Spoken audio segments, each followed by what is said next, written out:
Alhamdulillahilladzi arsala rasulahu bil huda wa dinil haq liyudhhirahu 'alad dini kullih wa kafa billahi syahida. Asyhadu an la ilaha illallah wahdahu la syarikalah wa asyhadu anna Muhammadan abduhu wa rasuluh.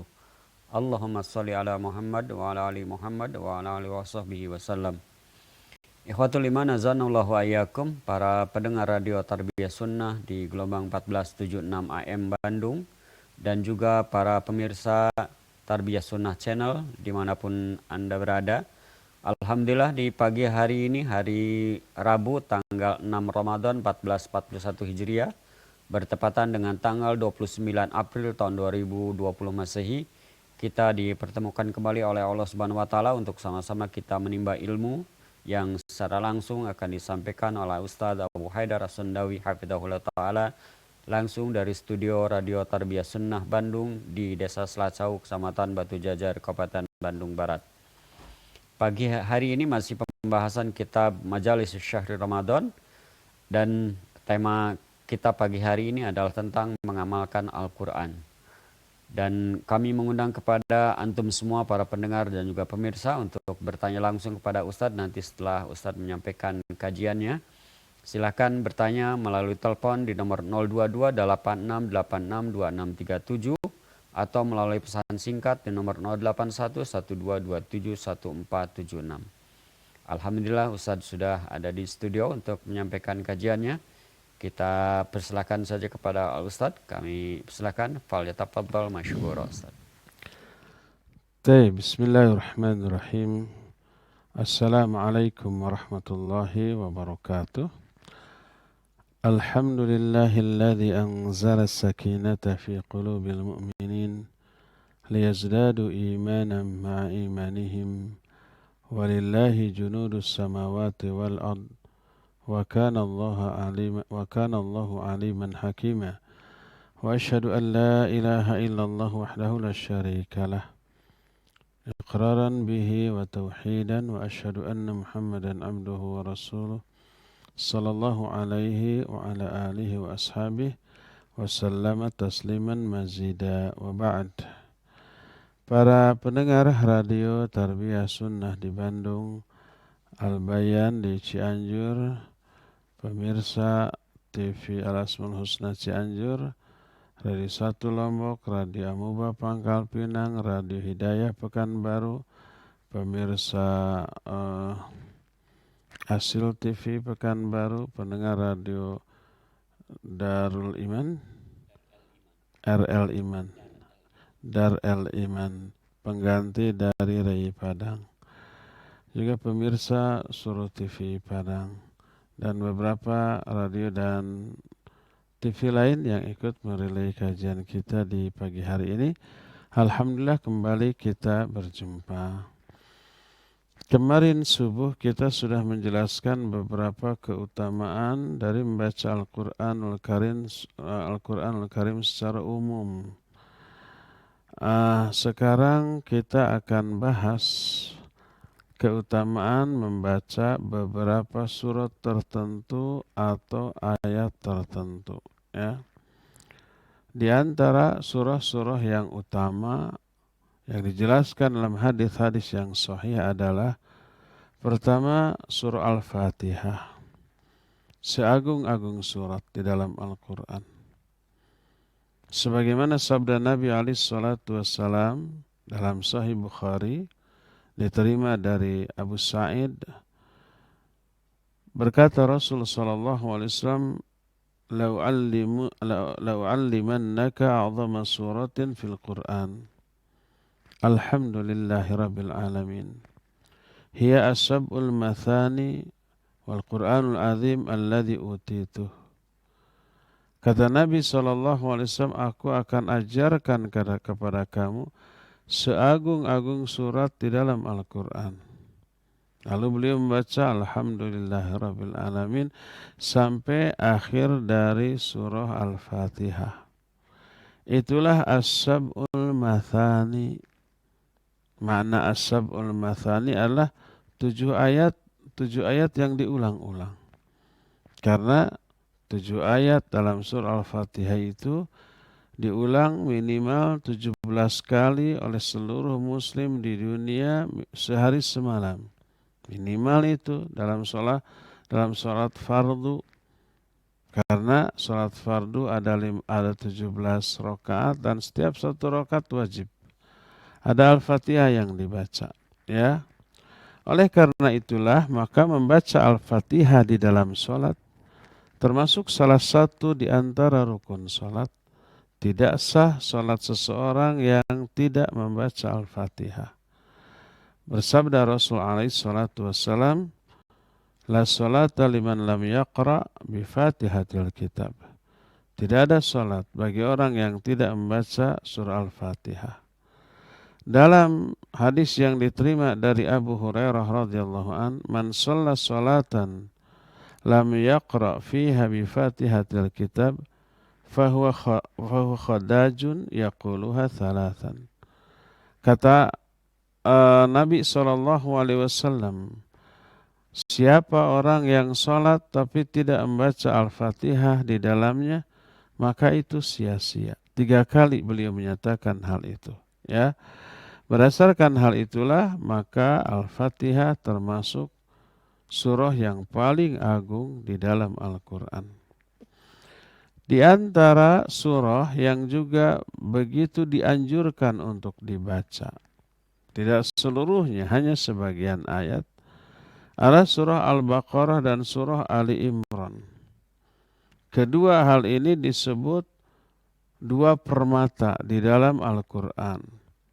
Sebagaimana sabda Nabi alaihi salatu wassalam, Iqra'u zahrawainil Baqarah wa Ali Imran, fa innahuma ya'tiyan yawmal qiyamah ka'annahumma ghamamatan au ghayyabatan au ka'annahuma faraqan min tayris safarin tahajani an ashabaihima.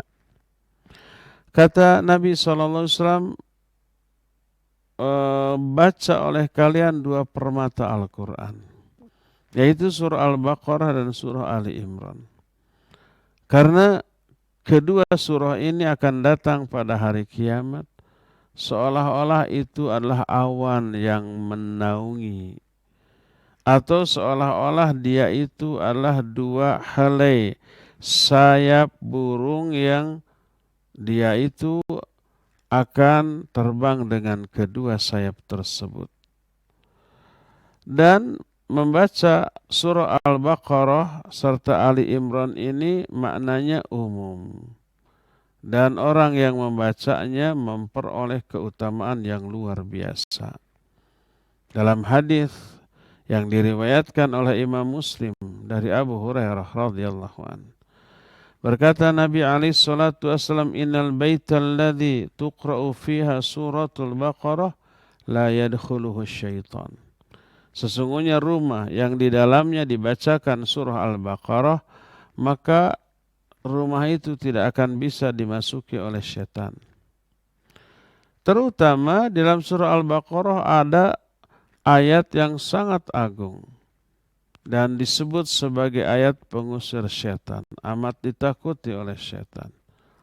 Ayat tersebut disebut dengan sebutan ayat kursi. Disebut ayat kursi karena di dalamnya ada kata-kata kursi. Wasi'a kursiyuhus samawati wal ard. Kursi Allah itu meliputi langit dan bumi. Di dalamnya terkandung kalimat tauhid. Di dalamnya dijelaskan sifat-sifat yang aib yang dinafikan oleh Allah dari dirinya, yaitu ngantuk dan tertidur. Allahu la ilaha illa huwal hayyul qayyum. Ini tauhid. La ta'khudhuhu sinatu wa la naum. Ini nafi. Tauhid isbat. Tidak ada sesembahan yang berhak disembah kecuali Allah yang hidup dan berdiri sendiri. Maha hidup, maha berdiri sendiri. La ta'khudhuhu sinatu wa la naum. Dia itu tidak dikenai ngantuk, juga tidak dikenai tidur. Tidak pernah tidur, tidak pernah ngantuk. Tapi tidak lelah dengan semua itu, karena kuasa dan kuatnya Allah. Kita butuh tidur dan suka ngantuk karena lemahnya kita. Tubuh kita lemah, butuh istirahat, nggak bisa diforsir terus, butuh recovery. Recovery-nya itu tidur. Setelah tidur, fresh lagi. Kalau umpama tidak tidur dipaksa-paksakan akan terkantuk-kantuk dan akhirnya akan tidur pula. Ketika tidur kita nggak ingat apapun, nggak bisa apapun. Kita umpama memegang barang, diambil oleh bayi dalam keadaan kita tertidur, nggak ingat, nggak bisa mempertahankan. Apalagi ngurus yang lain. Bayangkan kalau Allah tidur atau ngantuk, alam jagat raya tidak lagi diurus selama Allah tidur, hancur, sehancur-hancur. Ya. Jadi di dalamnya ada ayat kursi, surah Al-Baqarah ayat 255. Berkata Rasul alaihi salatu wassalam, anna man qara'aha fi lailatin lam yazal alaihi minallahi hafid wala yaqrubuhu syaitan hatta yusbiha. Siapa orang yang membaca ayat kursi di satu malam, maka orang itu selalu diberikan perlindungan oleh Allah dan tidak bisa didekati oleh setan sampai dia subuh. Ya, sampai subuh itu bebas dari godaan setan. Maka menjelang tidur bacalah ayat kursi terlebih dahulu. Terutama bagi orang yang sering mengalami mimpi-mimpi buruk akibat godaan setan. Ya, maka baca ayat kursi terlebih dahulu, setan tidak bisa mendekati. Dan ada lagi surah lain yang merupakan surah yang sangat-sangat diutamakan oleh Allah Azza wa Jalla. Hadis dari Ibnu Abbas radhiyallahu anhuma bahwa Jibril berkata kepada Nabi alaihi salatu wassalam. Suatu saat Jibril menyatakan, hadza babun qad futiha minas sama ma futiha qat. Kata Jibril, itu ada pintu langit terbuka. Ada satu pintu langit yang sebelumnya pernah dibuka, yang sebelumnya tidak pernah dibuka, sekarang dibuka. Fanazala minhu malakun. Lalu ada satu malaikat yang turun. Fa'atan Nabi alaihi salatu wassalam, lalu malaikat itu mendatangi Nabi alaihi salatu wassalam, kemudian berkata, abshir binuraini qad utitahuma lam yu'tahuma nabiyyun qablaka, Fatihatul Kitab wa khawatimu suratil Baqarah lan tuqra'a biharfin minhuma illa utitu. Rawahu Muslim. Kata malaikat yang turun ini, bergembiralah engkau dengan dua cahaya yang telah diberikan kepadamu dan tidak pernah diberikan kepada nabi lain sebelum engkau. Dua cahaya. Ini adalah pertama Fatihatul Kitab, surah Al-Fatihah, dan penutup dari surah Al-Baqarah. Dua ayat terakhir dari surah Al-Baqarah yang dimulai dari amanar rasulu bima unzila ilaihi min rabbihi wal mu'minun sampai akhir ayat. Sampai akhir dari surat ini. Ya. Sampai la yukallifullahu nafsan illa wus'aha laha ma kasabat wa 'alaiha ma iktasabat. Terus ada doa, Rabbana la tu'akhidna in nasina aw akhtana. Sampai akhir ayat dari surah Al-Baqarah, ayat yang terakhir ini. Ini dua cahaya, Al-Fatihah dan dua ayat terakhir dari surah Al-Baqarah. Tidaklah dibacakan kedua surat ini satu huruf pun kecuali akan diberikan. Akan diberikan apa haknya? Haknya baik pahalanya ataupun apabila itu berisi doa dikabulkan. Di Al-Fatihah ada doa, ihdinas siratal mustaqim, siratal ladzina an'amta alaihim, sampai akhir ayat. Di surah Al-Baqarah ayat terakhir ada doa, Rabbana la tu'akhidna in nasina aw akhtana, Rabbana wa la tahmil alaina isran kama hamaltahu 'alal ladzina min qablina, sampai akhir ayat. Semua akan Allah kabulkan.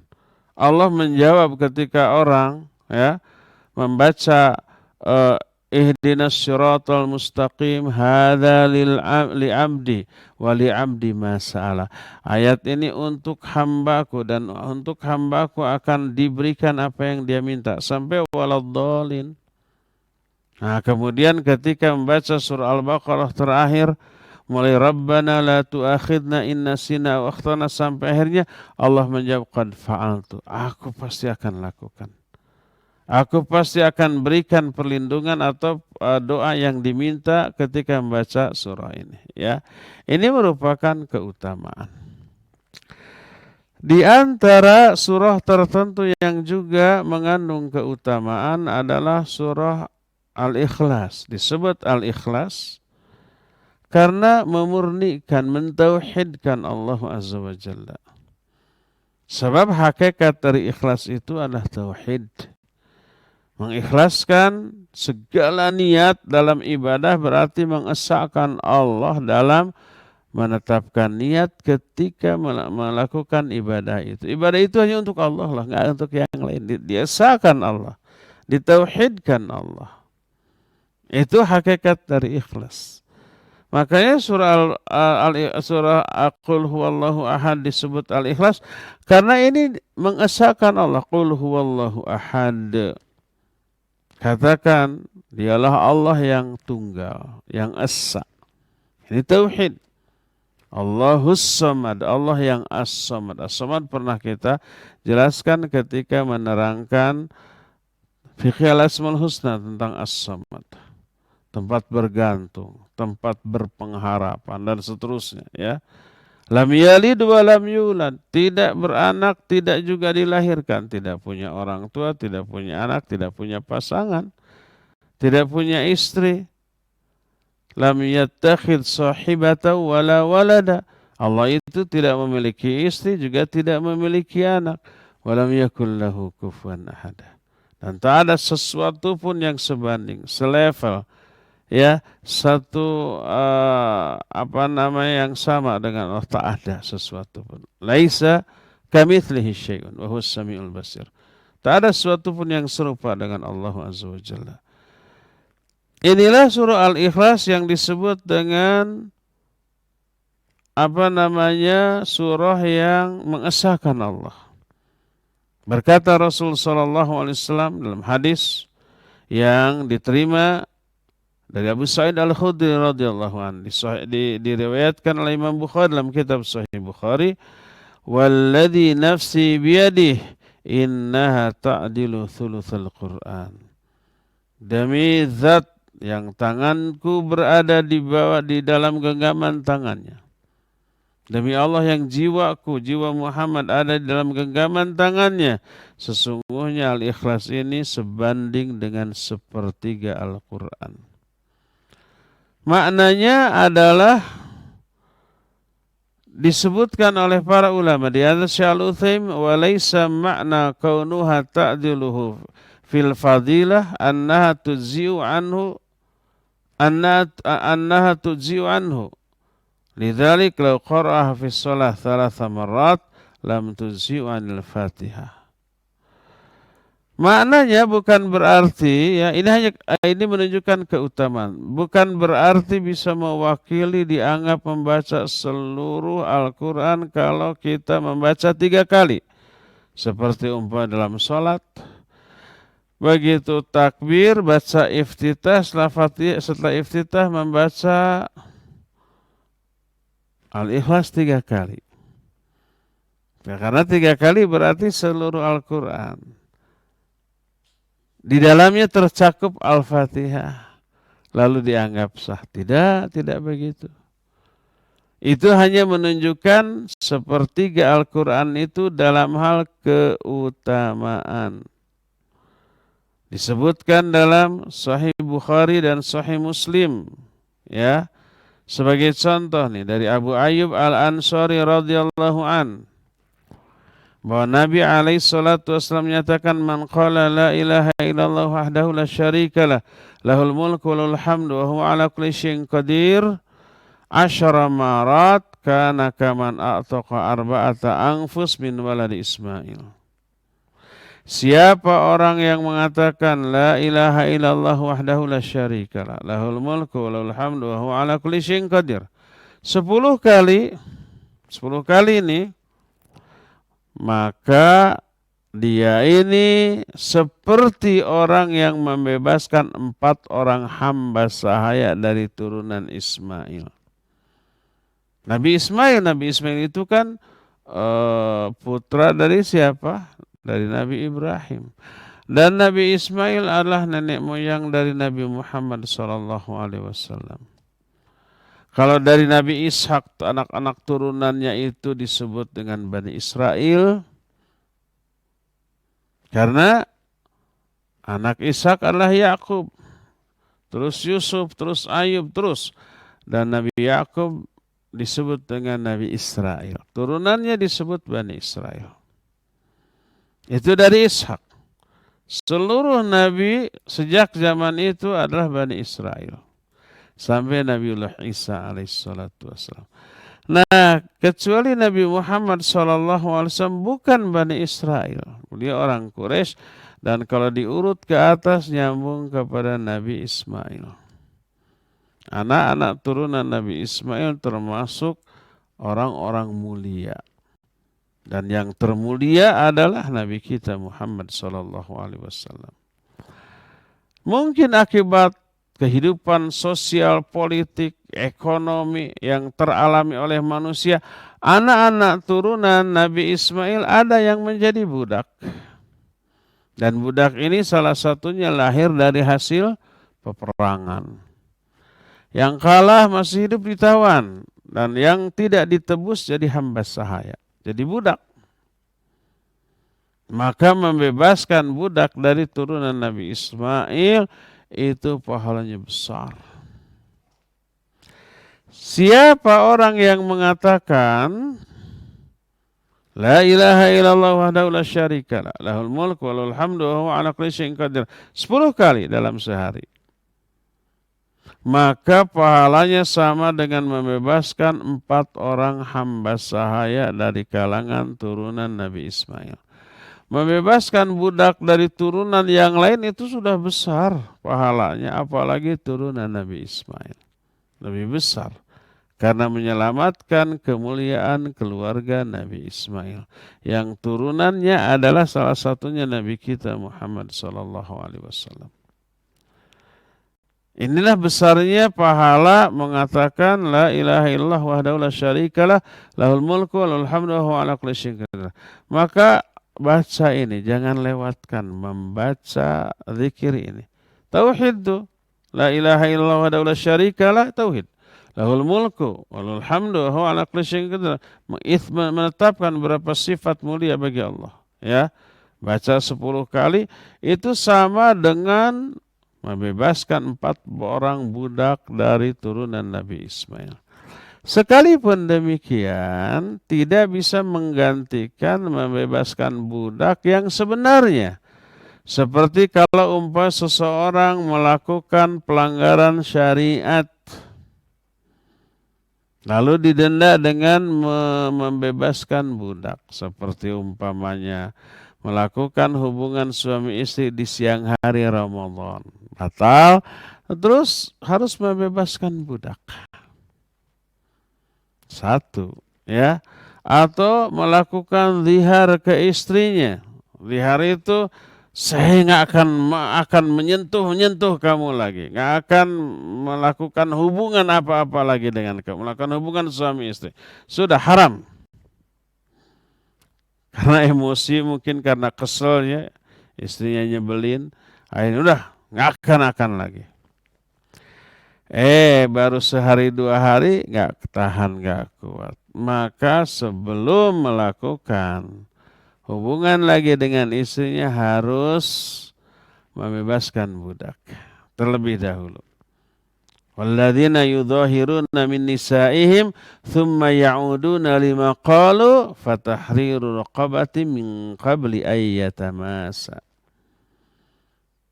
Dan orang-orang yang sudah menzihar istri-istrinya, kemudian dia ingin mencabut kembali ziharnya itu, fatahriru raqabah min qabli ayatamasa, maka dia wajib dulu membebaskan budak sebelum dia melakukan hubungan lagi dengan istrinya.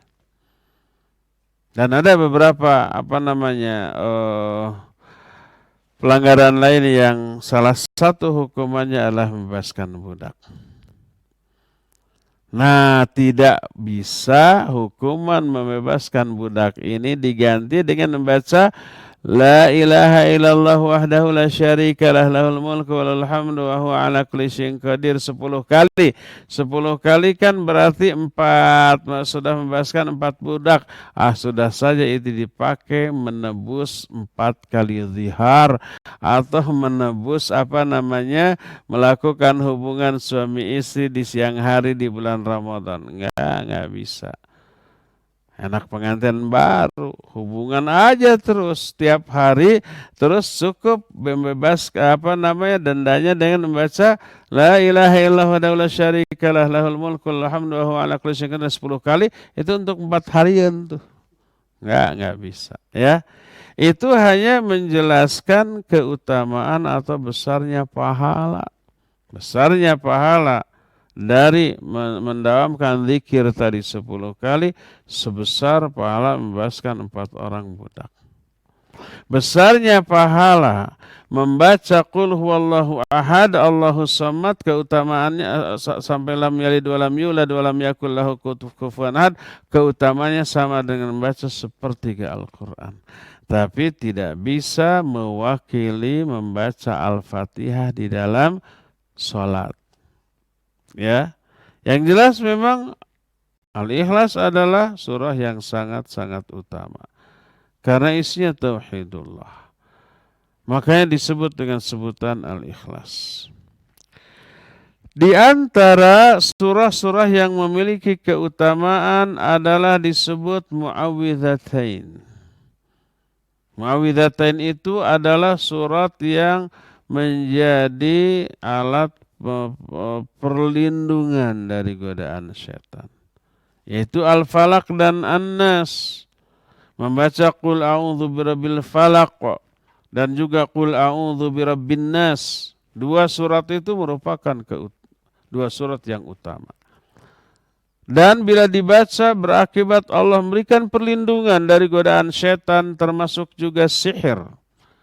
Karena Al-Falaq itu Qul a'udzu birabbil falaq min syarri ma khalaq min syarri ghasiqin idza aqab, terus wa min syarrin naffatsati fil 'uqad.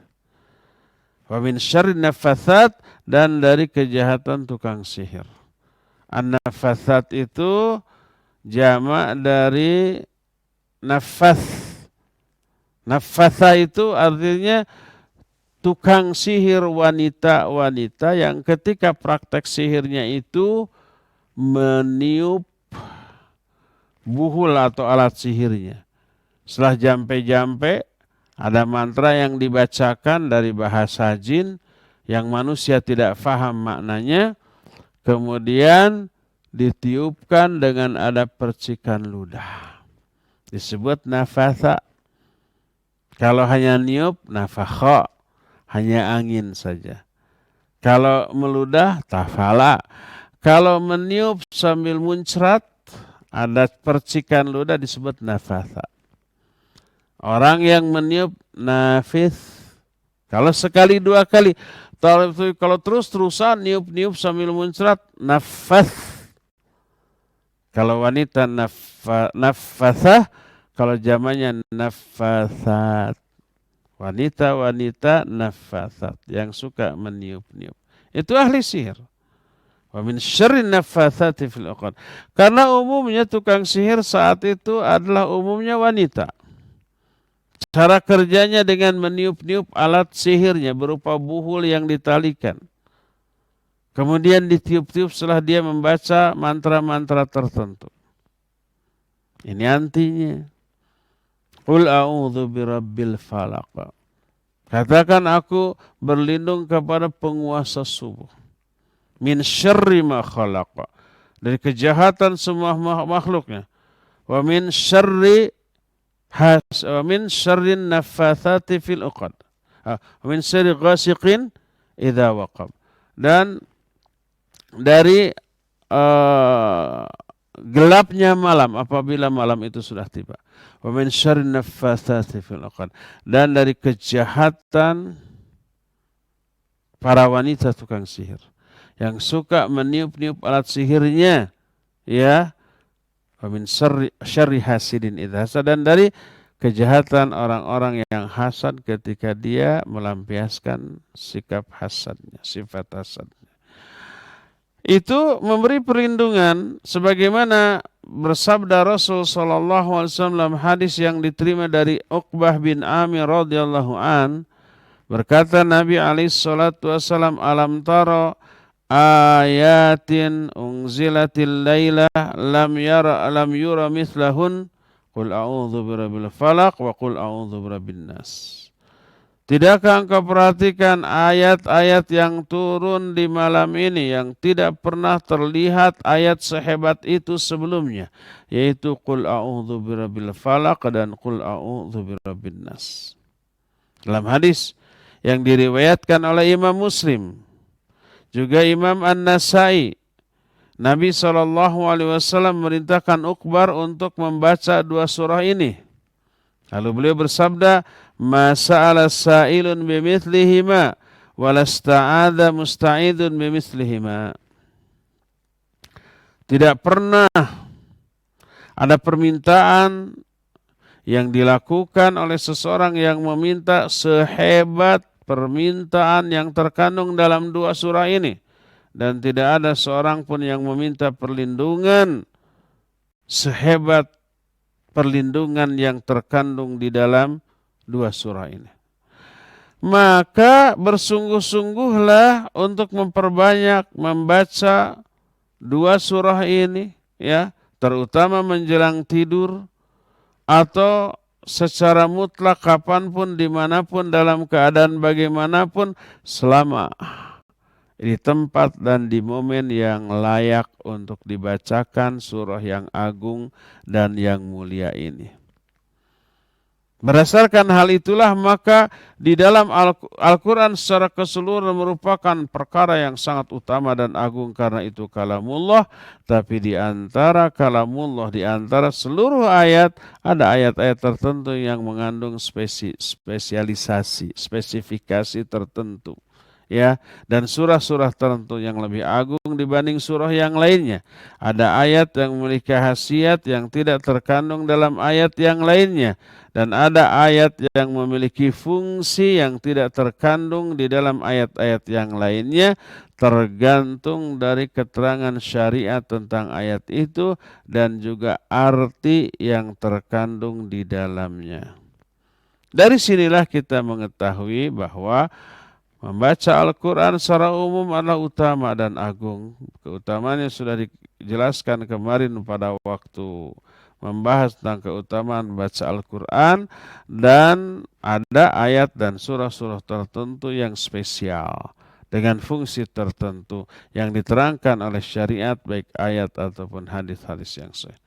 Bacalah secara umum ayat-ayat Al-Quran sesering mungkin, dan bacalah ayat-ayat tertentu dan surah-surah tertentu yang keagungan dan kekhususannya juga ditentukan oleh Allah, baik di waktu tertentu atau di malam tertentu atau di momen tertentu, atau dibaca kapan saja kita mau, selama di tempat dan di momen yang layak untuk keagungan Al-Quranul Karim ini. Ya, inilah penjelasan kita di pagi hari ini. Cukup sampai di sini saja. Saya sengaja memberikan waktu yang lebih luas untuk bertanya jawab karena pertanyaan biasanya banyak, ya, baik lewat SMS, WA ataupun telepon. Untuk memandu ini dipersilakan kepada Pak Muzain untuk memandunya. Wassallallahu ala nabiyina Muhammadin wa ala alihi wasallam. Silakan. Naam, syukran Ustaz atas penjelasan yang telah disampaikan, yang begitu jelas dan bisa dimengerti oleh kita semua.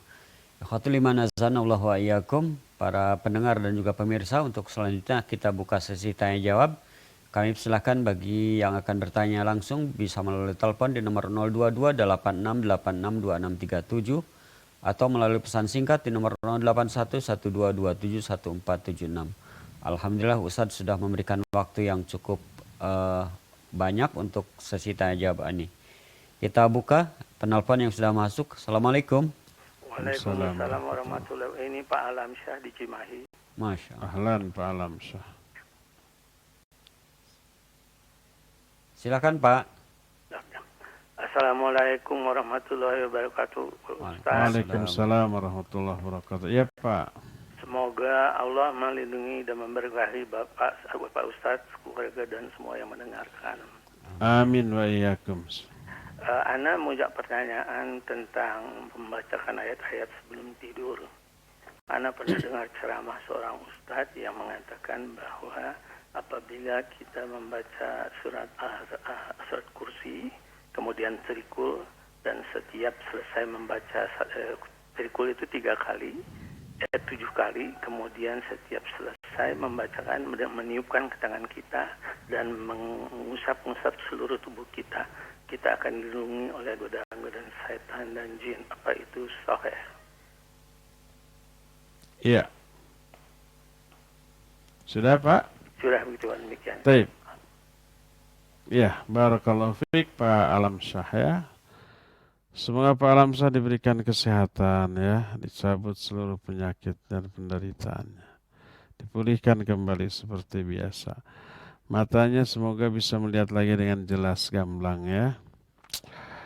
Iya, barakallahu fiik. Apa yang ditanyakan oleh Pak Alam Syah itu betul. Hadisnya sahih riwayat Imam Bukhari dalam kitab Sahih Bukhari.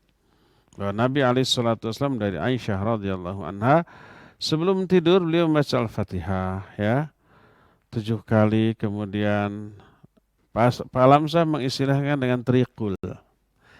Trikul itu 3, Qul huwallahu ahad sama Qul a'udzu birabbil falaq sama Qul a'udzu birabbin nas 7 kali, ayat kursi 7 kali.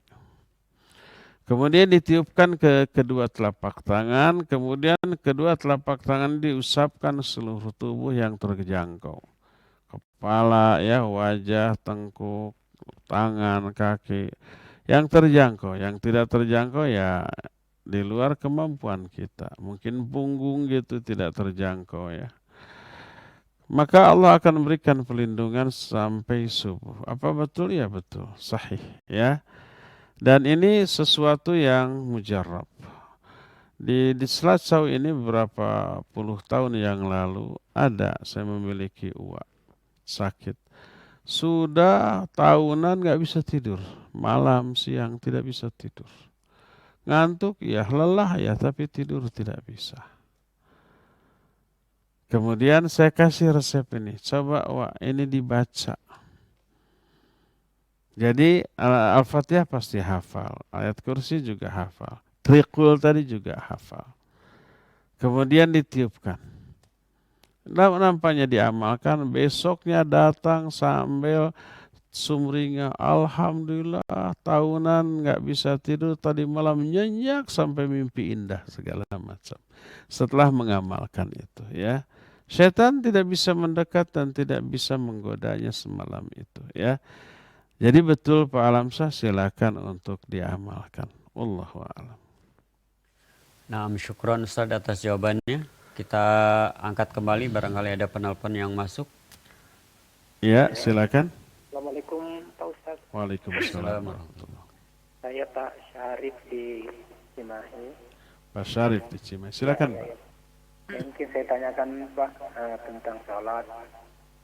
Jadi ketika kita melaksanakan sholat subuh 2 rakaat, ketika 1 rakaat itu kita duduk sampai kita memberi salam pada rakaat pertama itu. Setelah memberikan salam, baru ingat, saya itu melaksanakan baru 1 rakaat. Nah itu bagaimana untuk rakaat berikutnya itu Pak Ustaz? Iya. Nah itu aja Pak. Assalamualaikum warahmatullahi wabarakatuh. Waalaikumsalam warahmatullahi wabarakatuh. Pak Syarif di Cimahi. Barakallahu fiik. Kalau kita lupa di dalam sholat dan lupanya itu dalam bentuk kekurangan jumlah rakaat. Seperti tadi sholat subuh harusnya 2 rakaat. Ini baru sholat 1 rakaat sudah duduk tahiyat akhir lalu salam.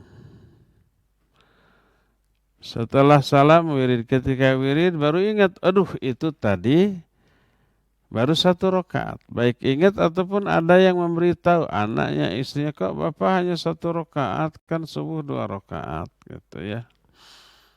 Apa yang harus dilakukan?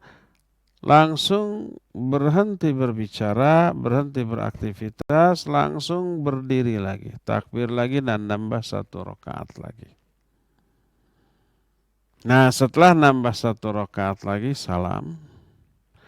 Seusai salam sujud sahwi 2 kali. Lalu salam lagi, ya.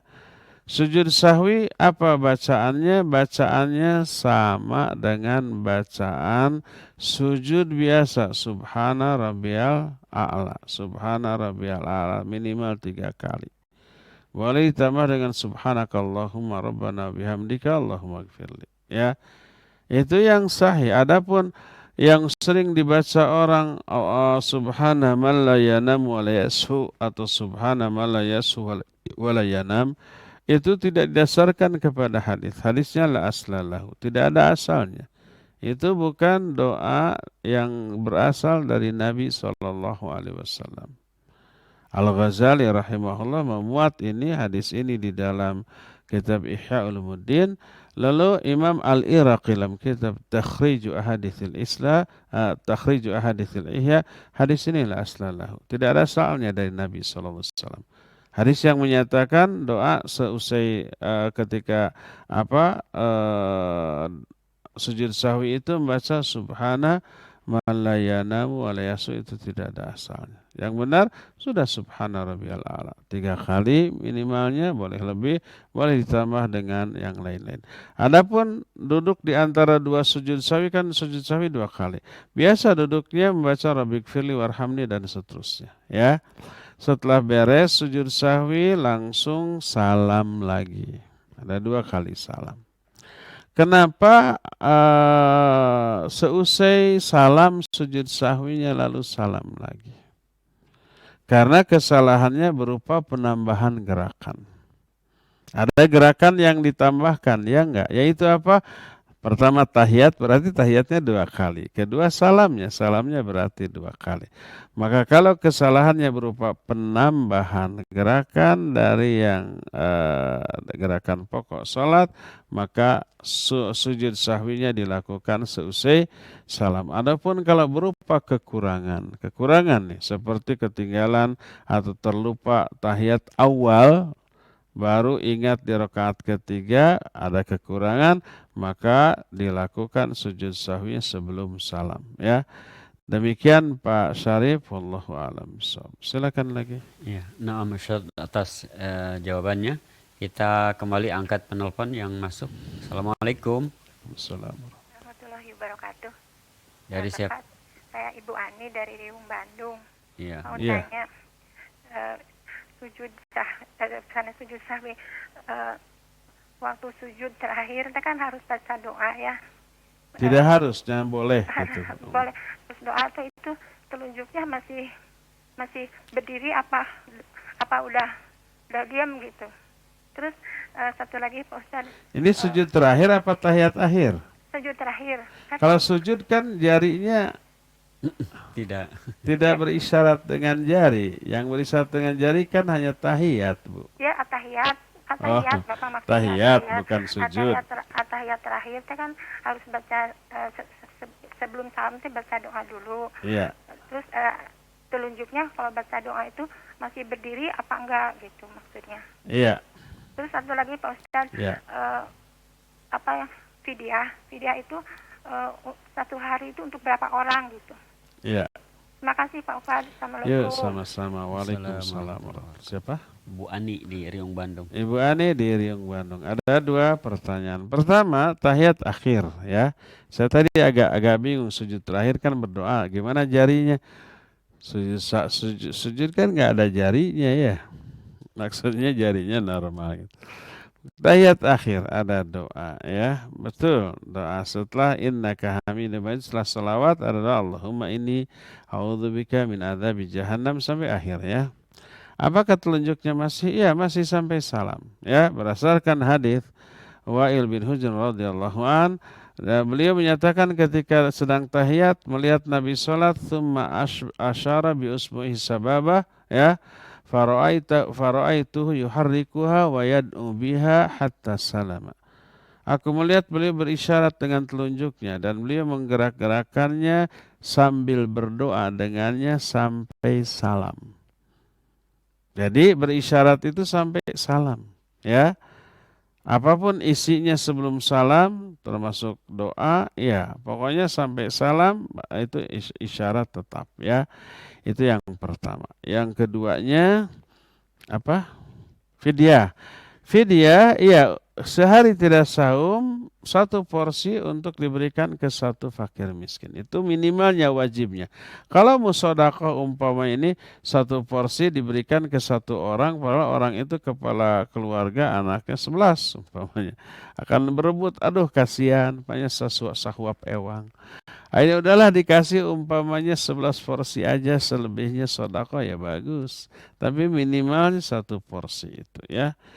Ada cuma 2 ya. Demikian Bu Ani, wallahu a'lam bishawab. Silakan lagi. Nah, syukran Ustaz atas jawabannya. Kita angkat kembali penelpon. Assalamualaikum. Waalaikumsalam. Ustaz. Ya, Ardian dari Cicendo, Ustaz. siapa? Ardian di Cicendo. Ardian dari Cicendo. Silakan Pak Ardian. Mau nanya tentang zihar, Ustaz. Kalau zihar itu yang tadi Ustaz bilang, iya. itu apakah harus diucapkan ke istrinya? Atau misal kalau ya hanya di hati saja gitu, apa itu termasuk juga, Ustaz? Misal saya misal ya ini nggak akan berhubungan lagi sampai kamu mengajak saya berhubungan, tapi saya akan menolak saat itu sekali gitu, tapi kesannya udah beres gitu. Dan untuk kifaratnya itu apa aja, Ustaz? Selain puasa 2 bulan berturut-turut dan membebaskan budak. Iya. Terima kasih, Ustaz. Assalamualaikum. Waalaikumsalam warahmatullahi wabarakatuh. Iya, zihar ya itu menyatakan secara lisan. Zihar itu amalan lisan yang terdengar oleh istrinya. Kalau hanya di hati saja enggak ya.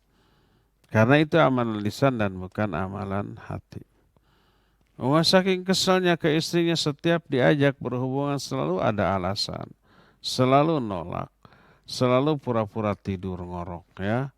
Dan seterusnya. Atau biar tidak diajak sengaja ba'da maghrib makan jengkol dan pete.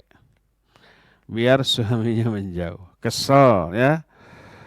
Berkali-kali. Akhirnya terucap, udah saya tidak akan menyentuh-nyentuh kamu lagi. Sampai kamu yang minta. Ketika minta ada dendam. Nah tolak sekali walaupun dia ingin. Nah itu zihar. Tapi kalau hanya dalam hati, rasa kesel dalam hati, dan lalu terbersit, udah nggak akan Noel deh seperti begitu, maka enggak. Hanya dalam hati. Tapi zihar itu amalan lisan ya. Maka berarti sudah jatuh hukum zihar. Baik dalam ungkapan secara langsung atau melalui peribahasa atau ungkapan yang maknanya seperti itu. Disebut zihar karena orang Arab dahulu kalau umpamanya mau ya melakukan zihar mengatakan anti alayya ka dhahri ummi. Kamu bagiku seperti punggung ibuku. Artinya haram seperti haramnya aku menggauli ibuku sendiri. Sudah dengan ungkapan seperti dalam bahasa Sunda, saya mau Noel acan anteplah kalau atau bahasa Indonesia sudah saya akan menyentuh kamu selama-lamanya. Sampai kamu meminta kepada saya, itu zihar. Apalagi sampai dengan dibubui sumpah, wallahi saya nggak akan menyentuh kamu lagi. Ya, menyentuh maksudnya menggauli. Bukan Noel, kalau Noel nggak apa-apa. Tapi kalau umpamanya menggauli maka itu haram bagi dia. Itu zihar, ya. Nah, zihar ini termasuk ungkapan yang mungkar. Karena Allah Azza wa Jalla menyatakan hal itu di dalam Al-Qur'anul Karim, ya. Alladzina yudhahiruna minkum min nisaihim ma hunna ummahatihin in ummahatum illa allai waladnahum wa innahum la yaquluna munkaram minal qawli waz-zura. Jadi sungguhnya orang-orang yang melakukan zihar di antara kalian kepada istri-istrinya, para istrinya itu bukanlah ibu mereka, ya. In ummahatum illa waladnahum. Ibu mereka itu tiada lain kecuali adalah wanita yang melahirkannya. Wa innahum la yaquluna munkharam minal qawli waz-zur. Sungguhnya mereka itu hanya mengatakan ucapan yang mungkar dan zur. Jadi itu kemungkaran. Makanya tidak boleh langsung menggauli istrinya sebelum dijalani hukuman. Apa hukumannya? Dalam ayat selanjutnya Allah Subhanahu wa taala menyatakan, ya, walladzina yudhahiruna min nisaihim thumma ya'uduna lima qalu fatahriru raqabati min qabli ayyatamasa. Siapa saja di antara wanita laki-laki yang melakukan zihar kepada istrinya kemudian dia mau kembali lagi ke istrinya, mau menggauli lagi, maka bebaskan terlebih dahulu budak sebelum mereka melakukan hubungan. Yang pertama, ya. Kalau sekarang kan nggak ada perbudakan dan tidak bisa diganti dengan ucapan la ilaha illallah wahdahu la syarikalah lahul mulku wa lahul hamdu wa huwa ala kulli syai'in qadir tadi. 10 kali berarti dianggap membebaskan 4 budak, berarti untuk 4 kali zihar nih, nggak bisa, ya. Nah, ayat selanjutnya menyatakan faman lam yajid fasiyamu syahraini mutatabi'ain min qabli ayyatamasa. Siapa yang tidak memiliki kemampuan membebaskan budak, karena budak mahal, harus beli dulu, ya. Jutaan kalau sekarang, puluhan juta, ya. Maka siapa yang tidak mampu membebaskan budak, hendaklah dia melakukan saum 2 bulan berturut-turut. Tidak boleh terseling kecuali ada uzur syar'i. Uzur syar'i itu mungkin sakit, mungkin safar, atau terseling Idul Fitri, Idul Adha, atau hari tasyrik kayak gitu, boleh. Ya, tidak apa-apa batal.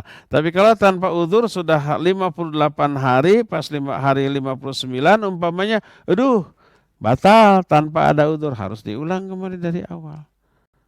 Min qabli faman lam yajid fasyamu syahraini mutatabi'ain min qabli ayyatamasa. Siapa yang tidak mampu membebaskan budak, maka saumlah 2 bulan berturut-turut sebelum melakukan hubungan. Faman lam yastati fa it'amu sittina miskina. Siapa yang tidak mampu melakukan saum 2 bulan berturut-turut, hendaklah dia itu hendaklah dia itu memberi makan 60 fakir miskin. Karena 2 bulan kan 60 hari, ganti dengan seolah-olah fidyah gitu, gantilah dengan memberi makan 60 fakir miskin, ya. Nah, itulah urutan-urutan denda bagi yang mau zihar sebelum melakukan hubungan lagi dengan istrinya. Pertama, bebaskan budak. Di kita sekarang sudah tidak lagi perbudakan. Nah, yang kedua, saum 2 bulan berturut-turut. Kalau tidak mampu juga, maka memberi makan 60 fakir miskin. Sudah tidak ada lagi, ya. Wallahu a'lam. Nah, syukran Ustaz atas jawabannya. Kami bacakan terlebih dahulu ke pesan singkat. Assalamualaikum Ustaz. Di perumahan kami diadakan tadarus bersama dalam grup WA, mengumpulkan orang, siapa yang baca juz 1 sampai 30. Ada beberapa orang, nantinya orang tersebut mengisi list juz berapa yang akan dibaca. Nanti kalau 30 juz sudah dianggap khatam, apakah dibenarkan hal tersebut Ustaz? Di grup WA bacanya direkam gitu terus dipost di grup itu atau gimana? Nanti mungkin tidak disebutkan, cuman mungkin disampaikan bahwa saya membaca juz sekian. Iya, umpama ya ada 30 orang anggota grup itu, terus 1 orang 1 juz. Apakah boleh? Iya, pertama kalau umpamanya orang itu merekam suaranya 1 juz lalu rekamannya diposting ke grup. gede banget berarti sajaman sebenarnya gitu. Apa bisa masuk? Saya pikir nggak mungkin begitu ya. Kalau anggaplah bisa ya, ada aplikasi tertentu yang bisa merekam terus di-post, kemudian masing-masing anggota itu mendengar bacaan itu ya. Mendengar pahala yang sama dengan membaca ya. Kalau begitu boleh. Tapi kalau umpama hanya store saja, setelah satu orang saya sudah juz pertama khatam atau habis gitu ya. Juz pertama habis, tapi suaranya tidak terdengar oleh grup lain. Hanya melaporkan aja, saya sudah selesai membaca juz pertama. Lalu dilanjutkan dengan anggota kedua, membaca juz yang kedua. Tapi bacanya sendiri di rumah ya. Tidak direkam, tidak apa. Dan anggota yang lain tidak mendengar. Hanya laporan saja, alhamdulillah saya sudah selesai juz yang kedua. Jam sekian sampai jam sekian hari ini. Terus yang ketiga sampai ke-30. Maka itu ya tidak ada manfaatnya. Karena grup lain tidak mendengarkan, anggota grup lain tidak mendengar bacaan ini. Maka nggak perlu yang seperti itu. Apalagi dikhawatirkan ada unsur dusta dan ada unsur riya.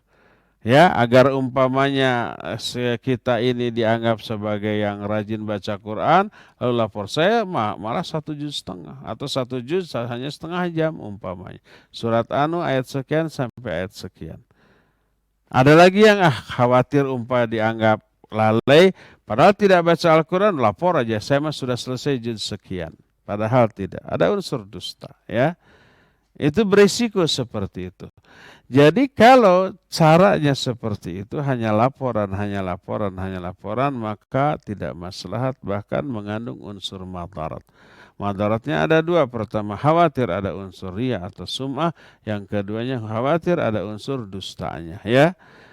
Nah, kecuali kalau tadi satu orang baca kemudian direkam, tajwid makhrajnya nanti disimak ya, lalu di-share ke grup, lalu setiap anggota grup mendengarkan, kalau ada koreksi silakan kemukakan koreksinya ya.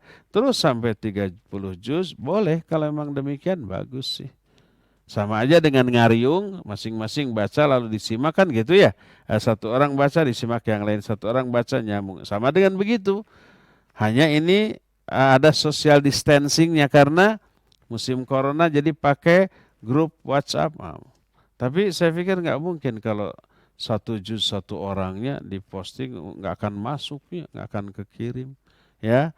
Demikian, wallahu a'lam bishawab. Ya, syukran Ustaz atas jawabannya. Kembali ke pesan singkat yang sudah ada. Assalamualaikum Ustaz, hamba Allah di Bandung. Saya khilaf Ustaz beberapa tahun ke belakang pernah melakukan hubungan suami istri di siang hari waktu Ramadan. Bagaimana cara saya dan istri menebusnya Ustaz? Syukran, jazakallah khair. Iya, pertama tobat dari hal itu. Dua-duanya wajib tobat. Kedua, yang terkena dam, yang terkena denda hanya suami, kalau istri tidak ya. Ini menurut jumhur ulama ya. Walaupun ada ulama lain yang merinci, tergantung siapa yang memulai. Kalau yang memulai yang agresif istri yang kena, suami tidak. Kalau yang memulai suaminya, suami yang kena ya. Nah, tapi berdasarkan nas hadis hanya suami yang kena. Seorang sahabat datang, ya Rasul, ini halak tuh. Wahai Rasulullah, saya binasa saya. Kenapa? Asabtu imro'ati. Saya sudah melakukan hubungan dengan istri saya di siang hari. Lalu Nabi SAW menyatakan, apakah kamu mampu membebaskan seorang budak? Enggak. Apakah kamu mampu saum 2 bulan berturut-turut? Enggak, gitu ya. Kamu mampu memberi makan 60 faksun? Enggak. Seperti itu enggak. Nah, ini hanya ditujukan kepada dia. Nabi SAW tidak menyuruh lelaki itu untuk sampaikan kepada istrimu, apakah dia mampu saum 2 bulan berturut? Enggak. Ya, tidak ditanya begitu. Hanya dia. Ini menunjukkan yang terkena kewajiban saum 2 bulan berturut-turut adalah dia. Ya, tapi ini jangan dijadikan alasan oleh istrinya. Asik, saya mah bebas. Ya, saya hanya wajib mengqadha sehari saja. Suami saya 2 bulan, kenuailah suami ya. Tiap hari dipaksa suami. Nggak boleh seperti itu ya, dosa. ya, karena sengaja melanggar larangan Allah Azza wa Jalla, ya. Nah, jadi pertama tobat, istrinya wajib tobat, suaminya juga wajib tobat. Yang kedua, coba bayar sekarang. Kalau umpamanya sekarang kan Ramadan, ya, nanti Syawal, setelah Syawal bayar saum 2 bulan berturut-turut, ya. Kalau mampu, kalau nggak mampu silakan memberi makan 60 fakir miskin, ya, sesegera mungkin. Kalau memberi makan 10 fakir miskin bisa sekarang, di Ramadan dilipat gandakan pahalanya, ya, daripada di bulan lain, ya. Tapi kalau mampu saum silakan saum nanti seusai Ramadan ini berlalu.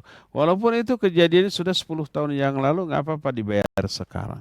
Daripada tidak, lebih baik terlambat daripada tidak sama sekali. Wallahu a'lam. Syukran Ustadz atas jawabannya. Kita angkat kembali penelpon yang sudah masuk. Assalamualaikum. Waalaikumsalam warahmatullahi. Dari siapa di mana Bapak? Dari Helmi di Cadas. Ya. Ya, Pak Helmi Cadas, silakan.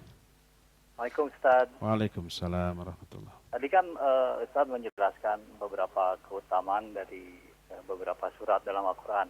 Iya. Seperti Al-Fatihah, Al-Ikhlas, An-Nas, Al-Falaq. Ustaz tidak menyebutkan surat Yasin. Sedangkan di kita ini yang paling populer surat Yasin, Ustaz. Apakah memang tidak ada keutamaan dari surat Yasin itu, Ustaz? Demikian mungkin. Syukran. Assalamualaikum warahmatullahi wabarakatuh. Waalaikumsalam warahmatullahi wabarakatuh. Ya, Pak Helmi di Cicadas, barakallahu fiik.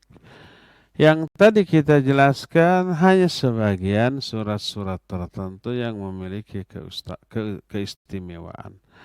Surat lain ada dan banyak, tapi tidak kita bahas semua, ya. Ada keutamaan surah Al-Mulk.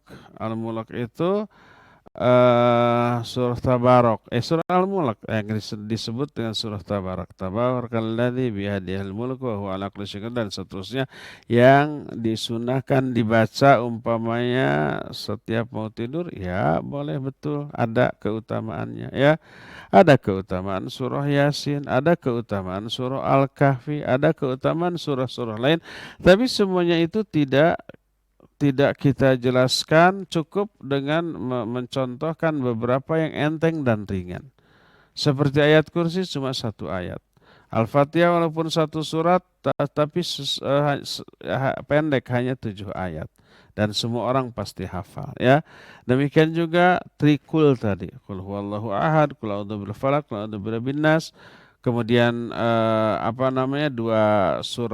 ayat terakhir surah Al-Baqarah, itu semua pendek-pendek dan mudah untuk dilakukan oleh kaum muslimin yang awam sekalipun. Itu yang kita beri support. Adapun surah Yasin, surah Al-Mulk, surah Al-Kahfi, itu kan satu surah yang panjang. Tidak semua orang mampu menghafalkannya dan mampu menamatkannya dalam 1 kali bacaan. Oleh karena itu, surah-surah yang panjang-panjang tidak kita bahas, hanya beberapa contoh yang enteng dan ringan. Adapun surah-surah yang terasa agak berat karena panjangnya, ya tidak kita bahas karena hal tadi. Ini hanya sekedar contoh, bukan itu hanya itu saja yang memiliki keutamaan, yang lain tidak. Enggak. Itu hanya beberapa contoh yang enteng dan ringan, ya. Yang lain baik Yasin ataupun Al-Mulk ataupun Al-Kahfi, ya masih ada keutamaan-keutamaan, ya. Insyaallah nanti kita akan bahas apa keutamaan surah Yasin. Wallahu a'lam. Silakan lagi. Syukran Ustaz. Kita angkat penelpon yang masuk. Assalamualaikum. Silakan. Waalaikumsalam warahmatullahi. Assalamualaikum. Waalaikumsalam. Dari siapa, di mana Ibu? Dari Bu Evi di Bandung. Silakan Bu Evi. Ya, begini Pak Ustadz, saya pernah mendengar untuk wanita yang sedang hamil, keutamaan membaca surat Maryam dan Yusuf, ya. Apakah betul seperti itu? Kemudian yang kedua, mengenai membaca surat Al-Kahfi atau Yasin yang lebih utama pada malam Jumat atau hari Jumat. Demikian Pak Ustadz. Assalamualaikum warahmatullahi wabarakatuh. Waalaikumsalam warahmatullahi wabarakatuh. Ya, barakallahu fiik Ibu Evi ya. Ibu Evi di Bandung, barakallahu fiik ya. Iya, tadi sudah dijelaskan beberapa keutamaan surah pendek dan ayat-ayat tertentu yang juga pendek ya. Ada beberapa keutamaan surah-surah yang panjang. Seperti tadi surah Yasin dan surah Al-Kahfi, surah Al-Mulk, ada lagi surah Maryam, surah Yusuf dan seterusnya. Ada, masing-masing surat ada keutamaan. Itu tidak kita bahas karena panjangnya itu ya. Kita lebih menganjurkan kepada yang lebih ringan, yang pendek-pendek. Nah, nanti besok insya Allah kita akan bahas, karena ini ada permintaan dan ada pertanyaan, keutamaan beberapa surat-surat panjang, terutama surah Yasin dan surah Al-Kahfi dan juga surah Al-Mulk. Apa sajakah keutamaannya, termasuk dua surah yang barusan disebut, surah Maryam dan surah Yusuf.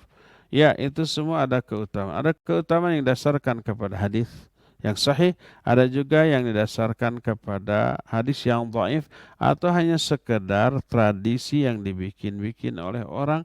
Besok insya Allah kita akan terangkan ya, dengan judul keutamaan surah-surah tertentu dalam Al-Quran ya. Wallahu alam. Silakan lagi. Hari Jumat barangkali Ustaz ya. Hari Jumat. Iya. Oh iya, sebab besok sama Senin Kamis ada Ustaz lain dulu ya yang menyelangi. Ya silakan. Ya. Syukran Ustaz. Kita ke pesan singkat terlebih dahulu. Ya. Ustaz, ketika kita menjadi makmum sholat berjamaah, apakah kita perlu membaca Al-Fatihah atau itu sudah diwakilkan oleh imam? Pendapat mana yang lebih baik? Barakallahu fikum Ustaz. Iya, wa fika barakallah. Kalau kita jadi makmum dalam sholat. Pertama kalau sholat sirriyah. Hanya dua sholat sirriyah itu apa? Zuhur dan asar ya. Maka kita wajib baca. Jadi kita baca iftitah, baca Fatihah, baca surat ya. Setiap rakaat baca Fatihah ya. Dan di rakaat pertama ada iftitah. Rakaat pertama kedua ada surat. Ketiga dan keempat boleh tambah surat, boleh hanya Al-Fatihah saja ya. Jadi wajib makmum baca Al-Fatihah ketika sholat sir.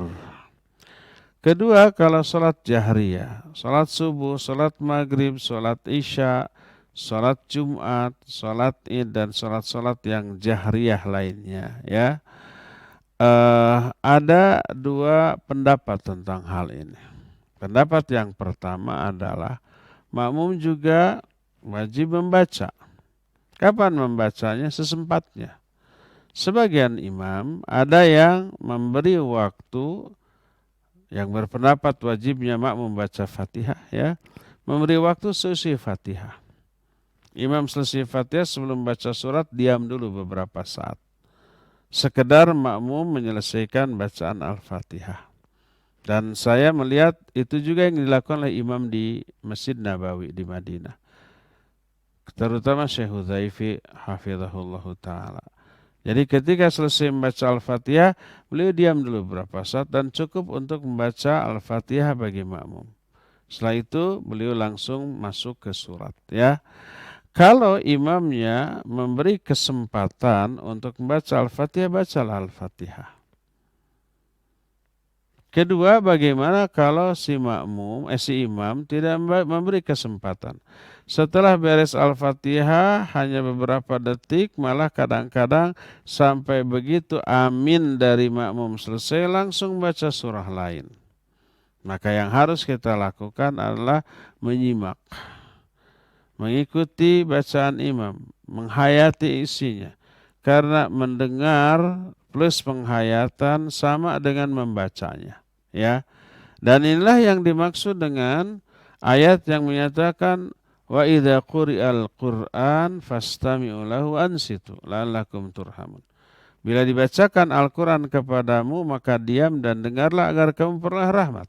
Nah ayat ini turun tentang sholat. Bila dibacakan oleh imam surat Al-Quran, Al-Fatihah ataupun surat, diam dan dengar agar kamu dapat rahmat ya. Mendengar, jangan ngelamun. Maka bacaan imam sudah mencakup bacaan makmum. Fa qiraatul imam li qiraatil ma'mun. Ya. Jadi bacaan imam termasuk bacaan sudah mencakup bacaan makmum. Sehingga makmum tidak lagi perlu untuk membaca. Lagian apabila makmum wajib membaca, kapan waktunya? Sekarang kalau imam tidak memberi waktu membaca Fatihah, seusai amin langsung saja membaca surat, kapan bacanya? Kalau membaca Fatihah ketika imam membaca surat, ngapain imam membaca surat? Nanti akan terganggu bacaan makmum oleh bacaan imam, ya enggak? Karena makmum baca Fatihah, imam membaca surat dengan suara keras. Bacaan makmum terganggu dong. Itu pertama. Kedua, kalau makmum salah atau ada ayat yang kelewat, ya, atau ada ayat yang keliru ketika dibaca imam. Makmum sedang sibuk baca Fatihah, mereka nggak tahu dan mereka nggak bisa mengoreksi, nggak bisa mengingatkan sang imam. Ya. Berdasarkan hal itulah maka bila imam tidak memberi waktu untuk membaca Fatihah bagi makmum, maka simaklah bacaan imam, fa qiraatul imam li qiraatil ma'mum. Maka bacaan imam sudah mencakup bacaan makmum. Ya. Demikian wallahu a'lam bissawab. Silakan lagi. Syukran Ustaz atas jawabannya. Kita angkat penelpon yang masuk. Assalamualaikum. Pak Dudung. Waalaikumsalam warahmatullahi wabarakatuh. Pak Dudung. Ya. Silakan Pak. Waalaikumsalam warahmatullahi wabarakatuh. Ya silakan Pak Dudung. Ustaz, Alhamdulillah sawang sulna. Alhamdulillah Ustaz, mulia Ustaz Damang kami. Amin wa iyyakum. Bahasa Indonesia Pak Dudung ya. Mohon. Ustaz, itu pertanyaan seharusnya diajukan waktu tausiah kemarin sore. Namun waktunya tidak kebagian Pak Dudung mah. Iya. Pertanyaannya Ustaz, waktu berdoa. Udah. Selalu mati. Waktu berdoa, belum ketangkap tuh isi dari pertanyaannya ya. Sok silakan telepon lagi Pak Dudung. Mudah-mudahan masih bisa masuk lagi ya.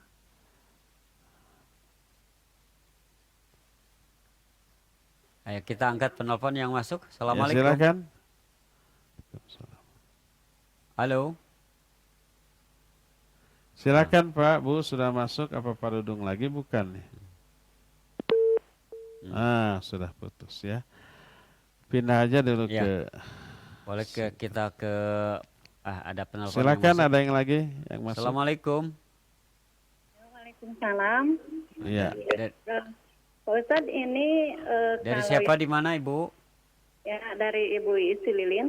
Oh iya silakan Bu Is. Salat makmum terus bacaan imamnya dalam Al-Fatihah itu kurang benar gitu Pak Ustadz. Tajwid dan makhrajnya juga gimana kita? Ya itu saja. Assalamualaikum warahmatullahi wabarakatuh.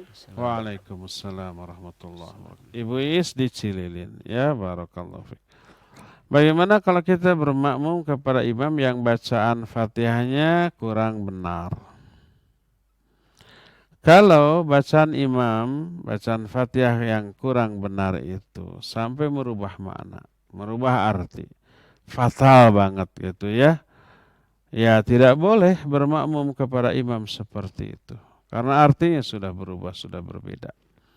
Tapi kalau umpamanya artinya tidak berubah, hanya salah makhraj saja ya, kurang benar dari aspek makhraj ya, dan kesalahannya tidak sampai membatalkan sholatnya, maka sholat imam itu sah untuk dirinya, sah juga keimaman dia.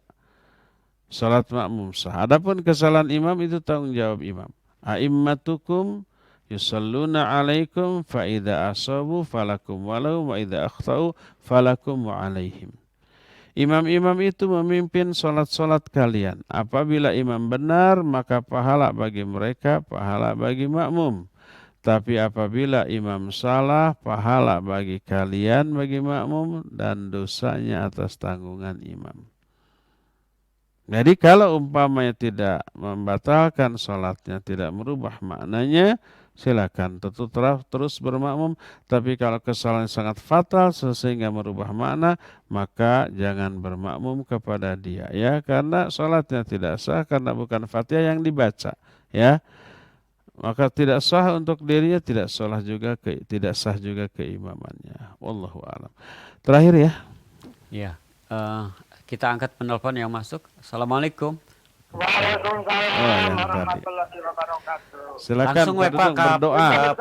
Betul ya. Kata saya Ustaz ya. Ya. Waktu berdoa apa saja dan di mana saja boleh mengangkat tangan dan tidak boleh mengangkat tangan. Itu Ustaz yang jatuhkan. Iya. Atur sebelum dan apa namanya. Assalamualaikum warahmatullahi wabarakatuh.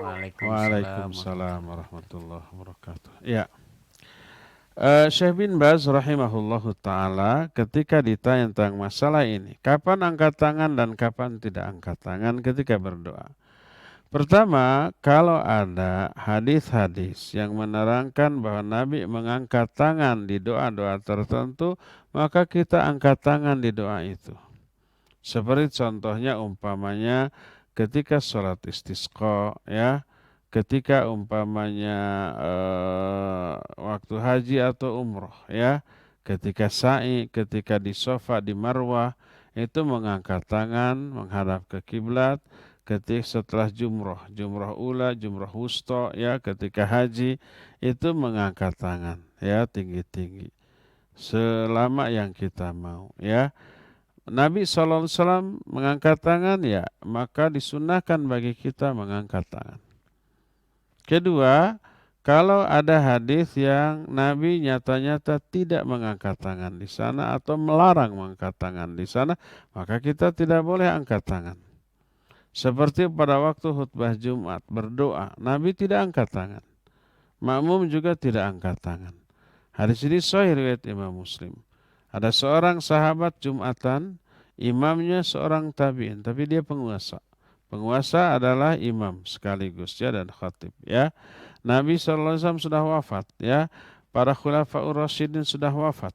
Nah, ini zaman yang menjadi penguasa adalah generasi tabi'in, tapi sahabat masih ada. Seorang sahabat sholat Jumat, lalu ketika khutbah kedua si imam mengangkat tangan dalam berdoa. Seusai khutbah, sahabat ini mendoakan qabbahallahul hataini yadain. Semoga Allah memburukan kedua tangan itu, karena sungguhnya Nabi SAW tidak pernah mengangkat tangan ketika berdoa pada waktu khutbah Jumat. Yang beliau lakukan hanyalah berisyarat dengan telunjuk ke langit. Nah, ini menunjukkan Nabi nyata-nyata ada dalilnya tidak angkat tangan dalam berdoa pada waktu khutbah Jumat. Maka kita juga jangan. Termasuk setiap hari 5 kali dalam sehari, Nabi dan para sahabat sholat dan seusai wirid berdoa, tapi tidak pernah diriwayatkan beliau dan sahabatnya mengangkat tangan ketika itu, maka kita jangan angkat tangan. Adapun kalau doa-doa yang sifatnya mutlak, tidak diterangkan apa Nabi angkat tangan atau tidak dalam hal itu, maka lebih utama mengangkat tangan. Seperti umpamanya, berdoalah kalian pada malam hari. Sesuai tahajud berdoa, silakan angkat tangan.